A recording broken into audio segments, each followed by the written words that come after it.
welcome to Washington Talk. I'm Eun-jung Cho. The United States and South Korea will conduct major military exercises to counter North Korea's threats across all domains. President Yoon Suk-yeol lays out his vision for reunification with North Korea in his Liberation Day speech, rather than focusing on Japan. Prime Minister Kishida is set to step down next month. Today we discuss the rapidly changing dynamics in Northeast Asia.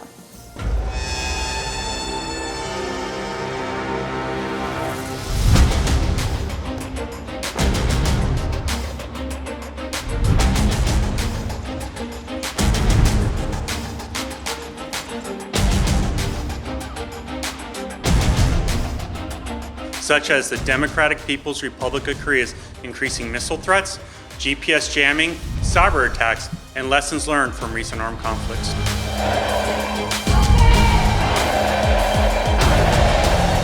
저는 오늘 남북 당국 간 실무 차원의 대화 협의체 설치를 제안합니다. 最初の一歩は私が身を引くことであります。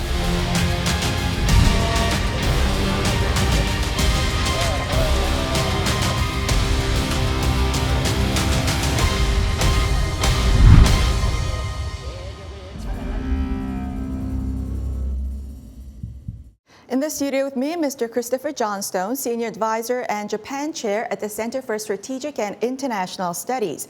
Mr. Johnstone was the Director for East Asia at the National Security Council under President Biden. He also served as the Director for Japan and Oceanian Affairs at the NSC, Principal Director for South and Southeast Asia, as well as Director for Northeast Asia in the Office of the Secretary of Defense.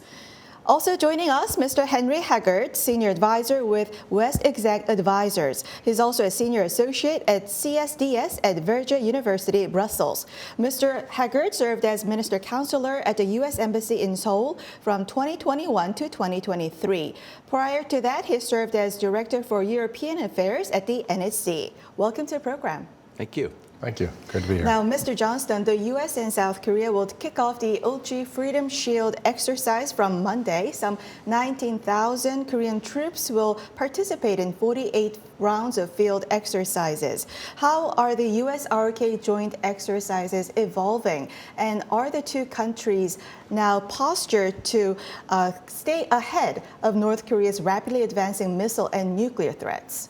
Yeah, there's a lot of focus these days, and appropriately so, on the increasing North Korean missile and nuclear capabilities. But I think it's also important to remember and to recognize the incredible strength of the U.S.-ROK alliance. And this exercise over the next week or so will really demonstrate that. 19,000 Koreans, thousands of American soldiers, air, ground, sea, space, cyber capabilities exercised and tested. UNC sending states will be sending participants to this exercise, assets coming from off the peninsula. This is a massive display of the strength of the U.S.-ROK alliance. Demonstrates our ability to conduct joint operations, to conduct combined operations together.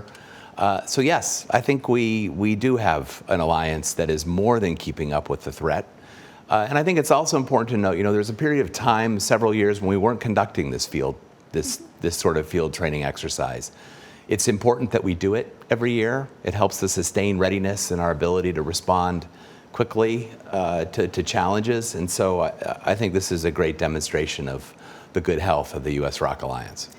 And Mr. Johnstone, the Russian Navy has reportedly trained to target sites in Europe with nuclear-capable missiles, and potential targets include China, Iran, and the Korean Peninsula. Although this was made for presentation purposes and not for operational use, in a geopolitical environment where we must prepare for multiple wars simultaneously, shouldn't South Korea, as a non-nuclear state, also prepare to defend against not only North Korean nuclear weapons, but also Russian and Chinese nuclear weapons? And shouldn't that also be incorporated into the joint drills with the United States? Yeah, so on this, I think I would take the question, which is a good one, and sort of make it about more than just the nuclear question, because I think it is a good point, right? The alliance needs to be prepared to respond to threats that go beyond simply North Korean aggression. And I think there are two dimensions to this that I think about. One is, in the context of North Korean aggression on the Korean Peninsula, what is the risk, what is the possibility of third countries becoming involved in support of North Korea? And I think about China, I think about Russia. The good news on that score is that we have a history in our bilateral alliance of thinking about how we would deal with third-party involvement in a conflict on the Korean Peninsula. So that's one dimension that continues to be important. The other is thinking about the impact on the peninsula of a conflict elsewhere in the region. And this is where you begin to get into the issue set of opportunistic aggression. How might, in the context, for example, of a conflict over Taiwan, could North Korea seek to take advantage of that, take advantage of the focus of the United States on the Taiwan Strait to undertake aggression on the Korean Peninsula? That's also something we need to begin to think about as allies, sort of the connections between our contingency planning across the Indo-Pacific theater. How do we sustain deterrence on the peninsula in the context of a conflict in the Taiwan Strait? So I think there are multiple ways to think about how the U.S.-ROC alliance needs to address more than just the question of North Korean aggression by itself. Really, I think there's just increased discussion on that U.S. and South Korea need to not only look at North Korea, but other threats in the region. That's been an active discussion, I think, in recent years. I think. And Mr. Haggard, U.S. Forces Commander General Paul LeCamera pointed out last month that a mutual defense treaty between Korea and the United States does not specify a particular enemy, and that his command is geared towards defending against all threats. Doesn't this mean that U.S. Forces Korea can respond to threats from China as well? Again, I think picking up on what Chris was mentioning, I think there's important for us to, and what he mentioned earlier about Ulchi freedom, this is all domains. I mean, I think we're well beyond the idea of the only way that there could be a conflict is if North Korean soldiers cross the 38th parallel. We're seeing it now in the cyber realm with cyber attacks. There are more and more threats to South Korea and the United States coming from all over. And I think that is really enhancing the conversation to go beyond just Russia, China, North Korea, or just North Korea.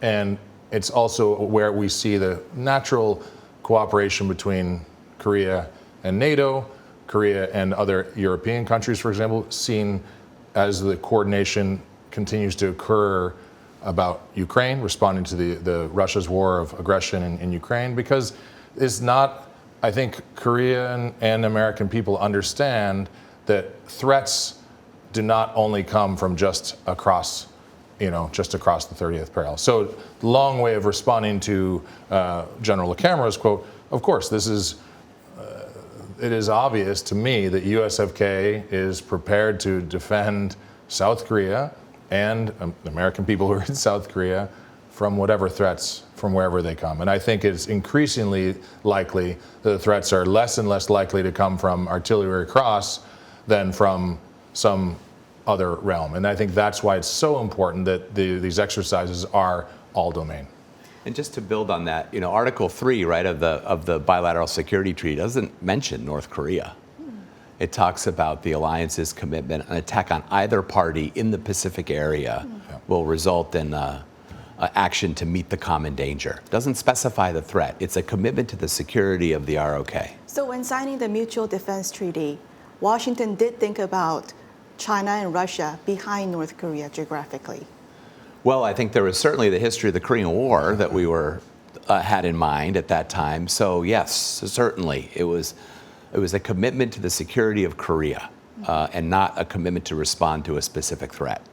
And Mr. Haggard, depending on the outcome of the U.S. presidential election in November, is there a chance that the U.S.-South Korea joint drills could be scaled back or suspended again like in 2018 and 2022 period?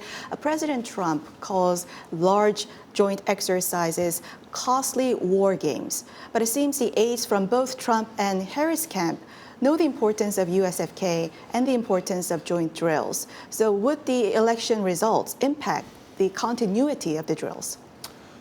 Trying to look at the history objectively and the pause that was taken. First and foremost, it's up to our commander-in-chief to make these types of decisions and coordinate with allies. So looking back at it, I don't think that it certainly did not improve our readiness. I think that it did have, it did not help. It certainly detracted from our joint readiness. So I think any objective kind of defense observer would say that this is not the right move to engage in another pause. I think that there's less and less logic to taking such an action when you have Kim Jong-un holding hands with Vladimir Putin in his, partnership of pariahs up in the north. This is not a time where it seems we should move back from being prepared. So I think readiness remains important for all.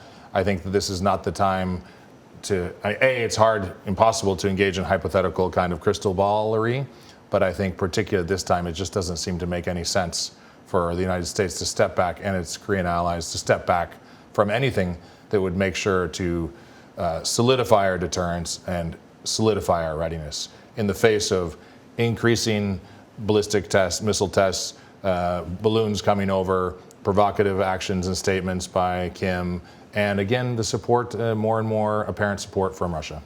And Mr. Johnstone, Prime Minister Kishida Fumio announced that he will not seek re-election as leader of his party, meaning that he will step down next month.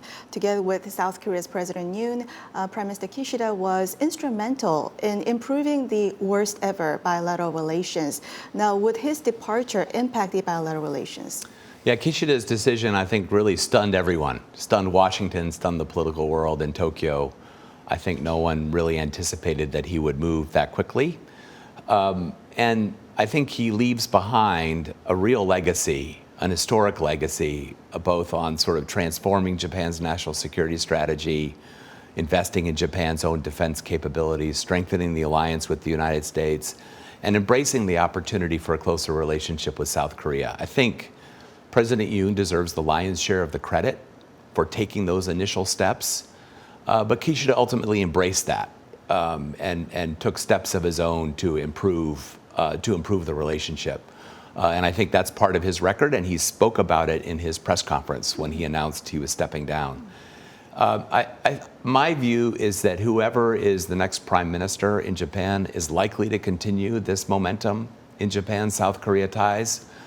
But I do think it will be important to send a signal early. Right? Whoever's prime minister will likely have a new cabinet, probably a new foreign minister, probably a new defense minister. And so demonstrating early a commitment to continuing to build the relationship with South Korea, I think will be important. So that's what I'll be looking for in those initial days and weeks after a new prime minister is elected in September. So Mr. Johnstone talked about sending signals early. Mr. Haggard, would the United States send any signal to Japan and South Korea that U.S. wants this trilateral going strong? Well, I couldn't have scripted it better when Senior Director Hooper just announced that yesterday, day before, at Hudson Institute, that there was planning to have a trilateral summit by the end of the year. That's the best message and the best way to kick off a new Japanese prime ministership. It's the best way to finish out this term. I think that's the best signal, and I'm really glad that she made that statement. Again, to be determined how, when, and where, but that's the right way to step things off. And Mr. Johnstone, marking the anniversary of defeat of World War II, Japan's Defense Minister Minoru Kihara and two other cabinet members visited the Yasukuni Shrine, and the controversy surrounding the listing of Japan's Sado gold mine. There's been some improvements, a lot of improvements in the security area, but the history issue remains very sensitive. Would bilateral relations take a nosedive again?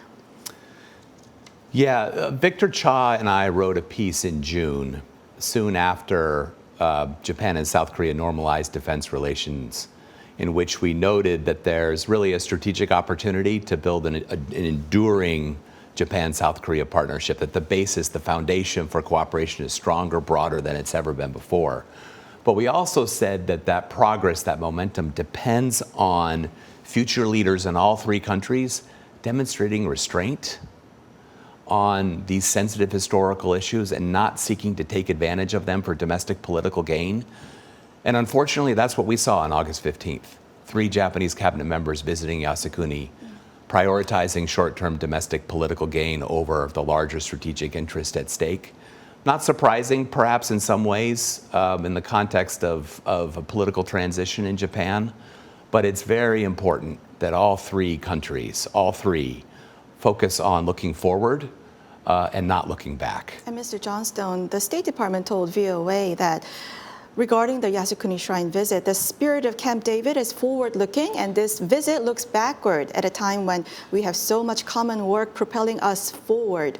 Does the U.S. government, as with South Korea's foreign ministry, which lodged complaint against the visit, see on the same page that the Yasukuni Shrine visit is actually very sensitive and does not give good impact to the ongoing trilateral relations? It's a reminder that history issues are still there under the surface in Japan, South Korea, and really trilateral relations.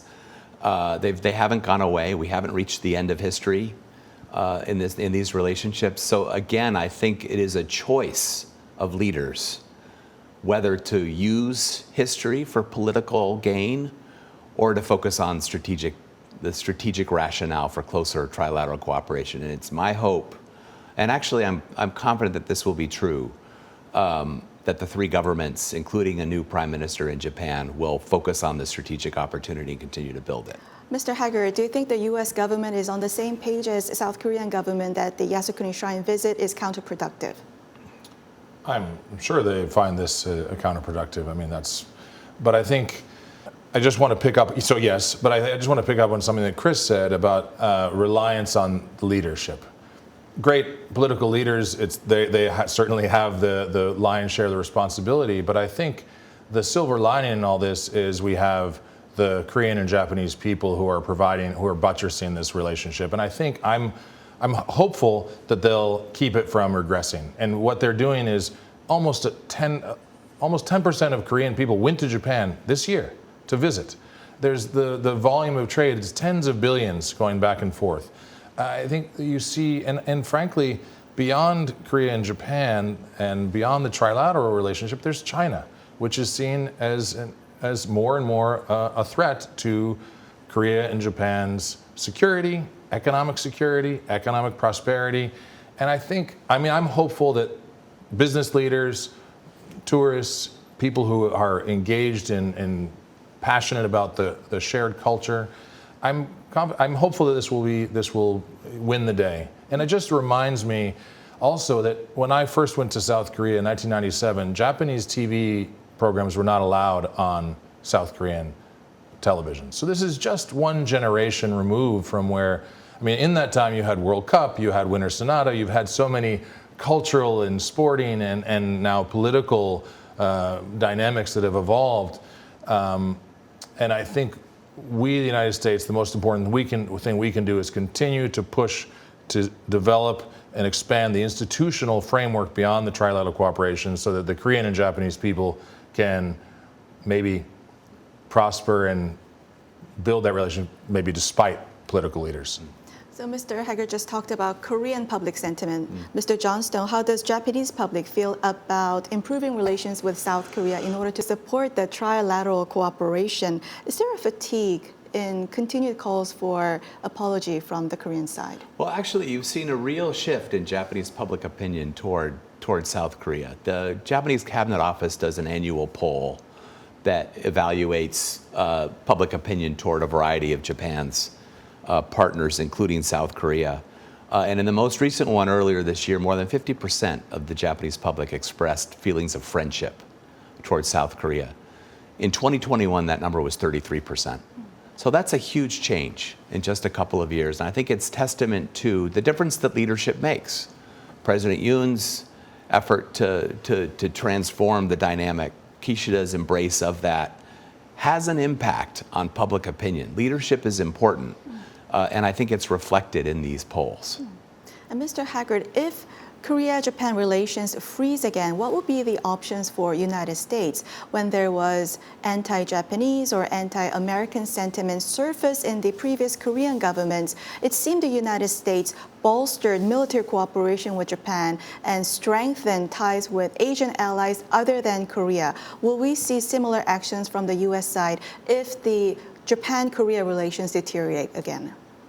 That's a good question. I'm not sure I'd characterize it exactly that way, but I know when I was, or I can at least speak to my experience when I was there in 2021, the relationship was as bad as I had seen it. And what our approach was at the embassy was to trying to build some more trilateral coordination and cooperation, try to encourage cooperation around specific issues such as chips or bringing other minilateral or plurilateral groupings in order to allow South Korea and Japan to have conversation about issues that are so important.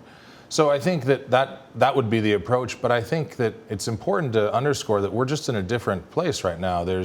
Because of China, because of North Korea, because of the trilateral coordination that's happened, it's hard to give countries and people something and then take it back when it's a benefit, seen as a real benefit, even to politicians. And as Chris said, leaders understand this has been good for them. The better coordination on to keep South Korean and Japanese people safer from potential attacks from North Korea, the better defense cooperation that's occurring, it seems like it will be hard to strip that away, even in the worst of times. So all in all, our approach to the United States should, and I think would be, to aim for providing as many opportunities to continue the conversation, if it were to sour, through the trilateral framework. So, Mr. Johnstone, in a National Liberation Day speech, President Yoon announced his vision for unification with North Korea rather than focusing on Japan. Opposition party denounced his speech as efforts to consolidate pro-Japan ultra-right forces. The presidential office says that the speech shows Korea's confidence in its relations with Japan and North Korea. Does President Yoon's focus reflect his resolve to improve relations with Japan? Yeah, I think in at least two of his speeches on August 15th, I think President Yoon has spoken in very gracious ways about the relationship with Japan, both about Japan's evolution as a partner after the war, and then in the speech last year about the really critical role that Japan plays in the defense of Korea, right? He spoke at length about U.S. bases in Japan, the UN-flagged bases in Japan that are essential to the defense of Korea. So I think that is both right and courageous to make that point. The reality is that our security is linked. You cannot divide the security of the Republic of Korea, Japan, and the United States. And I think President Yoon's speeches reflect that awareness, and it's important that we all share it. And Mr. Haggard, President Yoon's unification doctrine is a vision of unified, strong, prosperous country where freedom and security are guaranteed. And to achieve that goal, South Korea will enhance its capabilities and promote the aspirations in the North Korean people for freedom and unification. How will the new doctrine achieve unification in this time of hardening fault lines? So achieving unification, I think, is the wrong metric. I think the right metric is to say, what is the right way for South Korea to act in the face of an aggressive and provocative North Korea? And the right way is to continue saying, we want peace, we want prosperity, we're offering a solution for the North Korean people, we're offering a solution to people who are being oppressed. And so I think this is exactly the right approach. I don't think the metric is, will it achieve unification faster or slower? I think the metric is this the right approach for South Korean leadership? And from my perspective, it's spot on. Even when the offer for dialogue falling on deaf ears? I mean, you have to keep offering. I'm a diplomat, or I was a diplomat by trade. If we only offered dialogue to people who are ready to talk, it would be not as much fun. Well, on that note, Mr. Haggard, Mr. Johnstone, thank you very much for joining us. Thank you. Thank you. And thank you for watching. We'll be back here next week with U.S. experts to discuss the two Koreas and the region right here from Washington.